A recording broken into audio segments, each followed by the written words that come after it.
नमस्कार विद्यार्थी मित्रों, आज हम हमारे 8वीं सुलभ भारती हिंदी इस पाठ्य पुस्तक में से जो हमारी पहली कविता है जिसका नाम है ऐ मातृभूमि, वो कविता आज हम पढ़ने वाले हैं।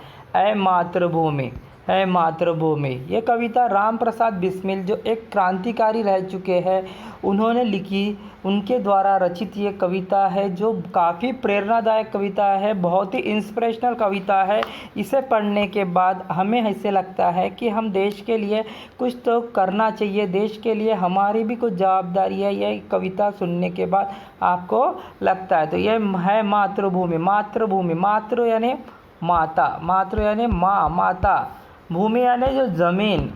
तो ये जो ज़मीन है, ये जो भूमि है, ये हमारी मातृभूमि है और जिसके लिए हम हमारी प्राणों की अब बलिदान देने के लिए हमेशा क्या होते हैं, तैयार रहते हैं। हमारे देश के भूमि पर आज भी आएगी तो हम उसको बर्दाश्त नहीं कर सकते। तो इसी में इस कविता में जो भक्ति है, कवि की जो भक्ति है, किस प्रकार से हमें हमारे मातृभूमि को बचाना चाहिए, उसकी रक्षा करनी चाहिए, उस पर दिल लगाना चाहिए, ये इस कविता में बताया गया है दोस्तों। तो चलिए हम कविता का परिचय देखते हैं, ठीक है।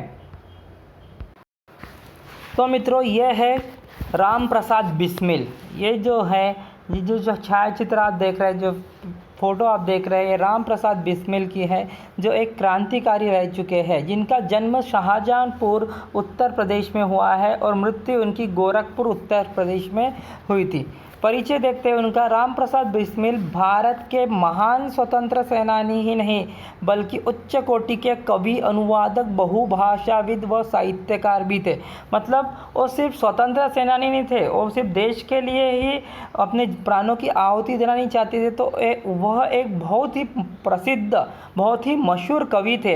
अनुवादक यानी जैसे ट्रांसलेटर कहते हैं हम, जैसे हिंदी को मराठी में ट्रांसलेशन करना या इंग्लिश में ट्रांसलेशन करना, उसे अनुवादक कहते हैं।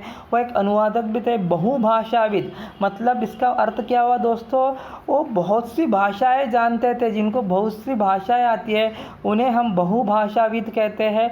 और वो एक साहित्यकार भी थे और उन्होंने अपने देश के लिए, अपनी मातृभूमि के लिए अपने प्राणों की तक आहुति दे दी थी। ऐसे थे ये राम प्रसाद बिस्मिल। आपने देश की आज़ादी के लिए अपने प्राणों की आहुति दे दी। मतलब उन्होंने अपने देश की, भारत देश के लिए अपने प्राणों की आहुति तक दे दी थी। सरफरोशी की तमन्ना, ये जो प्रसिद्ध गीत है जिसको सुनकर आज भी हमारे रग रग में एक मतलब स्फूर्ति का संचार होता है। आपने गाना जरूर सुना होगा। 15 अगस्त या 26 जनवरी के समय ये गाना हमेशा हर तरफ हमें गूंजता हुआ नज़र आता है। सरफरोशी की तमन्ना अब हमारे दिल में है, देखना है जोर कितना बाजुए कातिल में है। सुना है ना आपने। तो ये गीत इन्होंने लिखा है, ये इनकी प्रसिद्ध रचना है। बिस्मिल का उपनाम या अतिरिक्त आप राम और अज्ञात नाम से भी लेख व कविता लिखते हैं। दोस्तों, जो लेखक होते हैं या कवि होते हैं वो अपने ओरिजिनल नाम से नहीं तो अपने उपनाम से, मतलब जो उनका नाम रखा जाता है उस सोसाइटी में, उस नाम से वो जाने जाते थे। तो उनको राम और अज्ञात के नाम से भी जाना जाता था। और उनका और एक गीत है जो देश के लिए समर्पित उन्होंने किया है, जो गीत आपने बहुत बार सुना होगा। जैसे सरफरोशी की तमन्ना आपने सुना है, उसी प्रकार से और एक गीत है जो मुझे पर्सनली बहुत पसंद है, मेरा रंग दे बसंती चोला। ये गाना आपने सुना होगा। जब भी 15 अगस्त होती है, 26 जनवरी होती है तो ये गाना आपको सुनाई देता है। ये भी गीत उन्होंने ही तैयार किया है, ठीक है। तो ये उनका परिचय था जिसके द्वारा हमें पता चला है कि वो महान स्वतंत्र सेनानी थे जिन्होंने अपने देश के लिए, अपनी मातृभूमि के लिए अपनी देश की, अपनी जान की आहुति दे दी। अभी पद्य संबंधी बातें देखते हैं दोस्तों। प्रस्तुत कविता में क्रांतिकारी एवं स्वतंत्रता सेनानी कवि राम प्रसाद बिस्मिल जी ने मातृभूमि के प्रति अपने प्रेम और भक्ति भाव को व्यक्त किया है। मतलब ये जो कविता है, जो कविता हम पढ़ने वाले हैं दोस्तों, इसमें राम प्रसाद बिस्मिल ने अपनी जो मातृभूमि है, भारत माता है, इसके प्रति अपना प्रेम, अपना लगाव और भक्ति भाव, किस प्रकार से वो इस मातृभूमि की इज्जत करते थे, वो इसमें दिखाया गया है। यहाँ आपने मातृभूमि की सेवा करने और देश हित में निचार हो जाने की लालसा व्यक्त की है। और इस कविता को लिखते समय उन्होंने एक लालसा, एक इच्छा व्यक्त की है कि किस प्रकार से उन्हें देश की सेवा करनी है, मातृभूमि की सेवा करनी है और अपने देश पर कभी भी आ जाए तो खुद की प्राण की आहुति मतलब न्यौछावर भी देने के लिए वो तैयार है। तो इस प्रकार से वो कवि थे जिन्होंने बचपन से ही देश के लिए काफ़ी ज़्यादा योगदान उन्होंने दिया है। उन्होंने काकोरी, जो उनके जीवन में काकोरी कांड हुआ था, वो बहुत ही ज़्यादा प्रसिद्ध था। उन्होंने एक ट्रेन लूटी थी दोस्तों, जिसमें अंग्रेज़ लोग हैं जिनकी हमारा पर सत्ता थी, वो ट्रेन में पैसा ले जाते थे, तो वो ट्रेन उन्होंने लूटी थी। और वो ट्रेन उन्होंने क्यों लूटी थी दोस्तों? क्योंकि उनको हमारे देश के लिए वेपन्स खरीदने थे, मतलब जो हथियार थे वो खरीदने थे, जिसके लिए उन्होंने पैसे की ज़रूरत थी और वो पैसों के लिए उन्होंने वो ट्रेन लूटी थी। इसमें उनके साथ बहुत जन थे, सुखबीर वगैरह बहुत लोग थे जिन्होंने उनका साथ दिया था। और उसी समय उनका जो है मतलब क्या हुआ था, उनकी प्राणों की आहुति उन्होंने दे दी थी देश के लिए। ठीक है, अब हम कविता देखते हैं दोस्तों। ऐ मातृभूमि तेरे चरणों में शीश नवाऊं, मैं भक्ति भेंट अपनी तेरे चरण में लाऊं। देखो कितनी मतलब बहुत ही मधुर ये जो पंक्तियाँ है, बहुत ही मधुर है। आप भी इसको गुनगुनाइए, आपको भी काफ़ी पसंद आएगी। ऐ मातृभूमि तेरे चरणों में शीश नवाऊं, मैं भक्ति भेंट अपनी तेरे चरण में लाऊं। तो कवि कहते हैं, है मातृभूमि तेरे चरणों में शीश नवाऊं। शीश यानी जो सिर है, वो कहते हैं कवि कि मैं तुम्हारे चरणों में शीश नवाना चाहता हूँ। शीश नवाना यानी शीश झुकाना, सर झुकाना चाहता हूँ, क्योंकि हमारी मातृभूमि से बढ़कर हमारे लिए कोई नहीं है। वो हमारी माँ है और हम हमेशा माँ की इज्जत करते हैं। इस वजह से उसके प्रति वो अपना सिर झुकाकर आदर व्यक्त करना चाहते हैं कवि। और उनकी जो भक्ति भेंट है, मतलब हमारे जो उसके प्रति भक्ति है, हम जो उसके जो पूजा करते हैं, वो उस प्रकार की भेंट हम उनको देना चाहते हैं।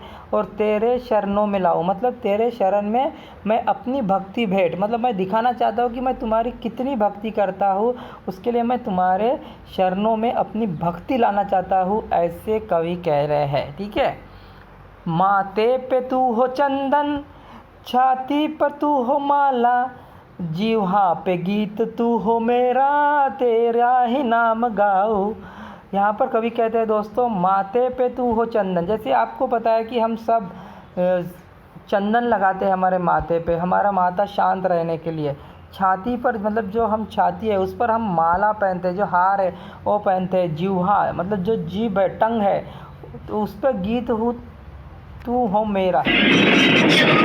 तो यहाँ पर वो कहते हैं कि माथे पर तू हो चंदन, मतलब आप जो है वो मेरे माथे पे हमेशा चंदन की तरह चमकते रहते हो। मतलब माथे पे तू हो चंदन समान, तुम मेरे माथे पे, मतलब मेरे से सीने से जुड़े हो, मेरे शरीर से तुम जुड़े हुए हो।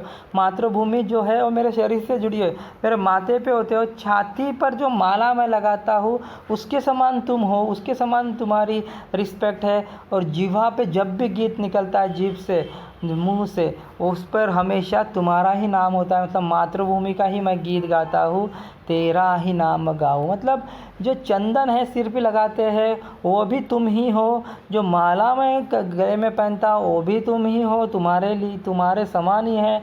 और जो जीवा पे जो गीत आता है वो भी तुम्हारा ही आता है, ऐसी वो कहते हैं।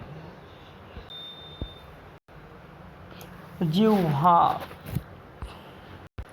जिससे सपूत उपजे श्री राम कृष्ण जैसे, उस धूल को मैं तेरी निज शिष्य पे चढ़ाऊं।